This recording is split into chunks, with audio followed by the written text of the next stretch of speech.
Hi, welcome back to a comic book gallery. I'm your host, Joaquin. How we doing, people? So today's the conclusion to Ontario Revolutionary Comic Con that I spent this weekend. This is day two, and I was able to find some good deals and some books that just got looked over by not only the dealer but other people. So I was really happy to get those books because I'm a big X-Men fan. So you're going to see those at the end. Um, so let's just get on with the show. Picked up Galactus, $10. Gotta take off his little protector and put that on another book. But hey, so usually I like collecting Funko Pops, as you can see, and I have my Instagram comic book gallery, all lowercase and then underscore. So I like to buy like Marvel and DC. Occasionally, I'll get some other Funko Pops. It's just stuff that I personally like, and that's what I'm into as far as like Funko Pops go. A few of those might be worth 25, $30, but I really don't want to spend that type of money on Funko Pops. Excuse me.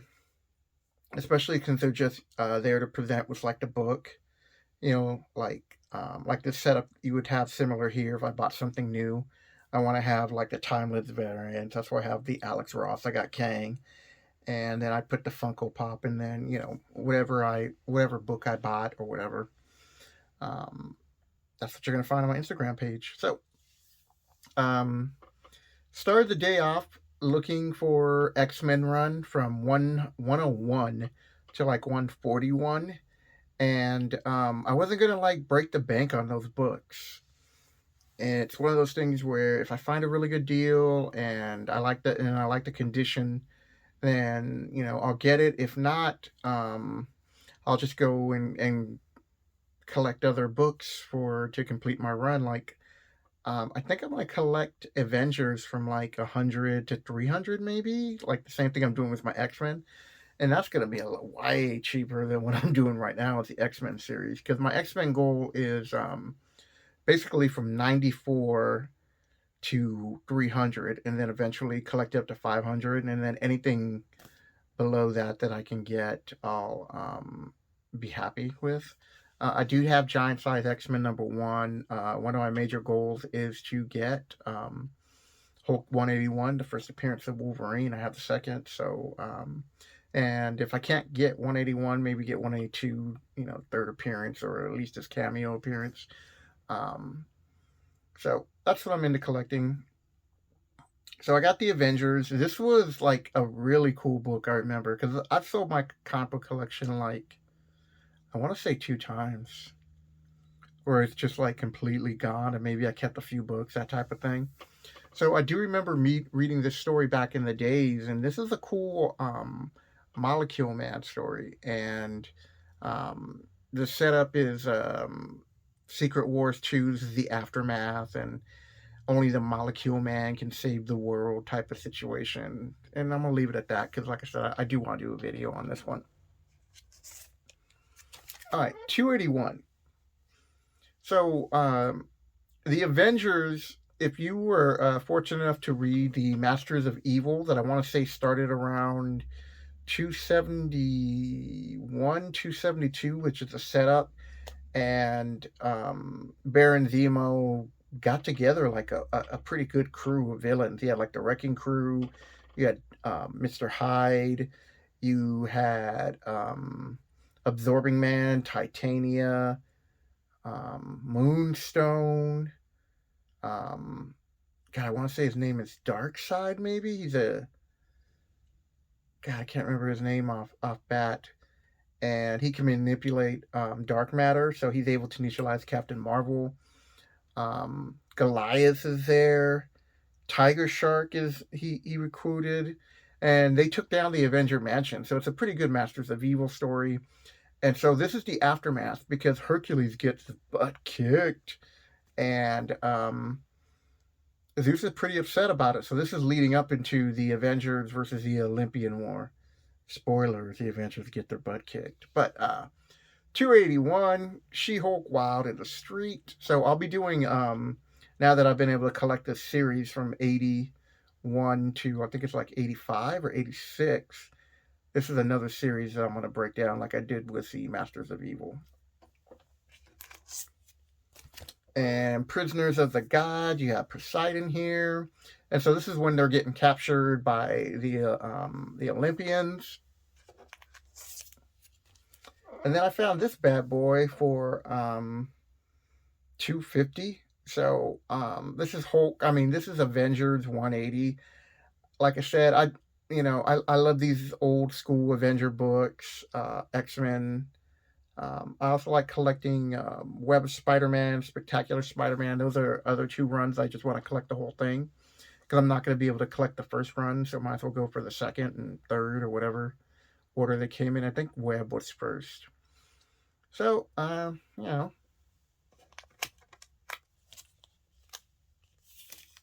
not bad. I mean, it's probably like a 7.0 ish around there. $3 for this book, Fantastic Four 180. Cool. I just bought it for the cover, and again, I like picking up like Fantastic Four books if I like the cover, and if once I start reading it, if I like the story, then I'll go find the other books surrounding it, whether it's before or after the number. But I was like, yeah, another book to add to my collection. Okay, this looks interesting. It's like, will it, am I? Will I find this interesting to read? Is another reason why I pick up Thor. Same thing. While I do like collecting the artwork for these books, the story is also interesting. The first Eye of Odin, and it was like the first Eye of Odin. You're selling it for $2. Why is that such a big deal? Thor must die at the hands of his own father. And so, cool. I'm sold.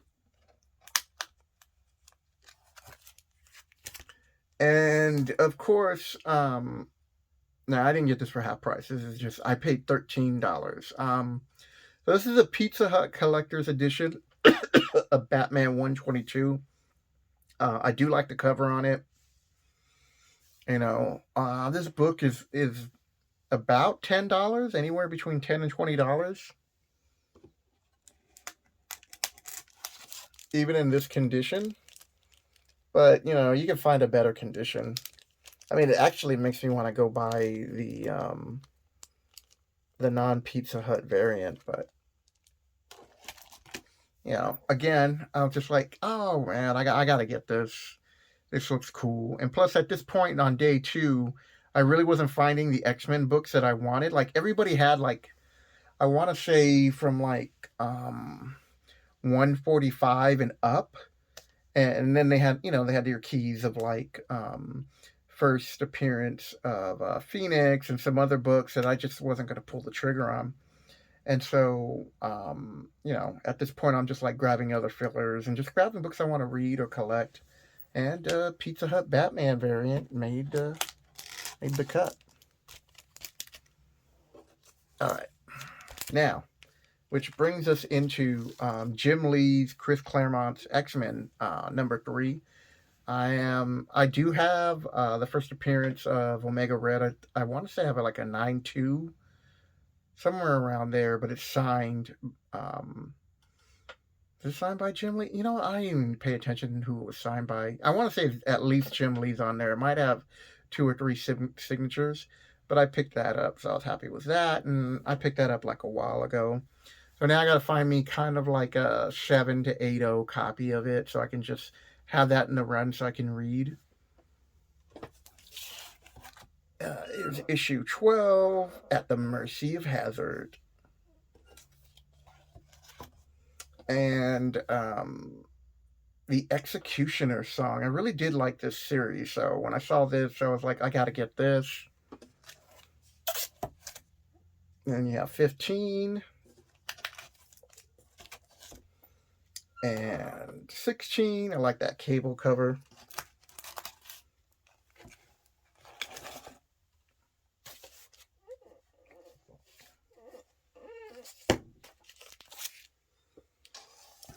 And so, um, X-Men 203.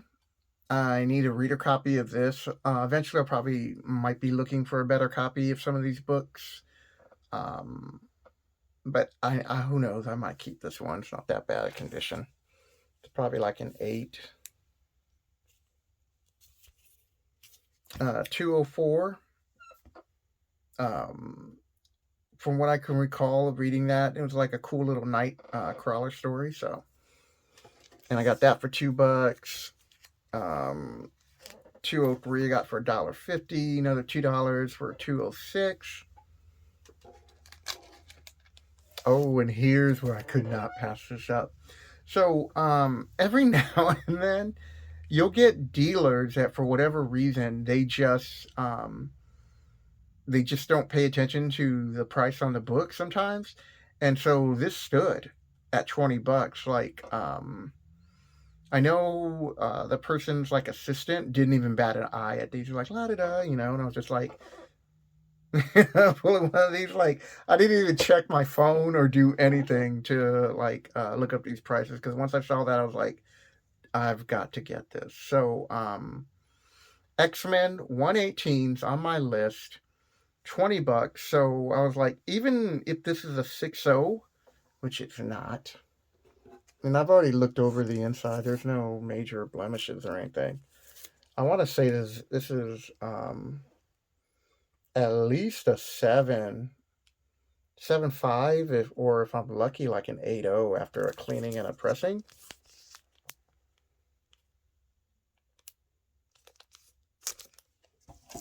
And like I want to say Go Collect. I think they put this at like around $50. So if I can get an 8.0 out of this, $50. So, but more importantly, it's part of my collection, and it's like, I got 20 books that I'm trying to shoot for this year, or part of my run, and 18 more to go.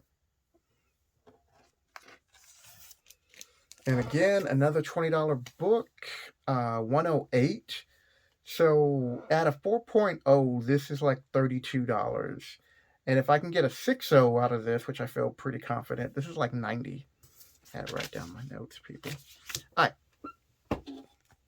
Again, I think this is great. I mean, I can't believe these prices. Every now and then, books just slip through.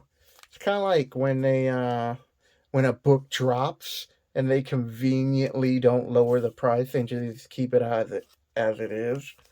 Like, I've seen some really beat up copies of some, like, X-Men 212 and 211, 213, that range of the Mutant Massacre, with like Wolverine fighting Sabretooth and the other covers. And people are selling those raw books, and they'll be all jacked up on, with the right here. And we're talking like major color breaks. And they're selling that book for like 25, $30 raw. And I'm like, what? Like, okay, cool. If you want to be the person who buys that, so really pay attention to condition and what you're willing to spend. So the highlight for me, why I forgot to bring the book. Hold on a second. Don't go nowhere. Da-da, is X-Men 205. I got Chris Claremont to sign it. Went to he had a like discussion or a little panel, and they were discussing the families of, like, the difference between the X-Men family and like Team Titan. And so I did record that, but I didn't record the video because I didn't have enough room on my phone, but I can only record the audio. So I'm still going through it just to make sure it sounds okay. And hopefully, if I have that, I'll put that up, because it's like a 40 minutes. So I'll probably break it down into 2 parts. And yeah, I got to talk to Chris for a second. Every year that I've been here in Ontario, I've been able to go to this Comic-Con for the past 3 years, and I've always had a good time. And I was really happy, like I said, to get these books at these prices. I'm kind of curious that I want to get them graded, but they're not 9.0 candidates. So that's the only thing that I'm kind of hesitant on. And there's nothing really special about these two X-Men books right here. So that's the reason why I don't want to pull the trigger. But the reason why, of all my X-Men books, why did I pick 205? And the reason why I picked 205 because this is the first comic book that drew my attention and made me fall in love with comic book collecting and reading and appreciating the artwork. And so I knew nothing about these characters. In fact, I was making fun of my friends at the time when we stopped off at the liquor store because they wanted to pick up their comics. I go, "What are you, 12?" And actually, I probably said 10 or 8, but either way, I was making fun of them. And then I was looking through what the books that they had bought, and I saw this. I go, "What's this?" And they're like, "Oh, you don't want none of this. These are for little kids." I was like, "Give me that." And so, I'm flipping through the book and I'm looking at the art and I'm like, "Who's this guy?" He's like, "That's Wolverine." I'm like, "Who's Wolverine?" "He's an X-Men." I go, "What's an X-Men?" "You're a mutant." "What's a mutant?" "Just read the book." And so I read the book. And I didn't know anything about this character's backstory or who the X-Men were. All I know that Wolverine kicked ass and that he had a cool villain named Lady Deathstrike who hated him and had her body changed into a cyborg so she can exact her revenge. And I was like, I'm sold. And so that's how I started collecting comic books. I started going back, getting like from 200 all the way up to this point. Was enjoying the read, the Trial of Magneto, learning about him, learning about the X-Men. Started reading Avengers, Spider-Man, Fantastic Four, Batman, a couple other books that I can't really remember at the time because this is like '86, and so I don't really remember the other books that I bought at that time. I just remember this is my first comic book. And so I was able to thank Chris Claremont for bringing me into this wonderful world. And I want to thank you all if you made it this far. And if you're like me, you love reading and collecting comic books. And even if you're like, in the investor point side, you still should be able to read and appreciate these books. So, with that, people, I hope you enjoyed this video. If you made it this far, definitely give me a thumbs up and hit the subscribe button because I'm gonna start adding some drawing videos because I'm an artist. So you're gonna check out my skill, people. Take care.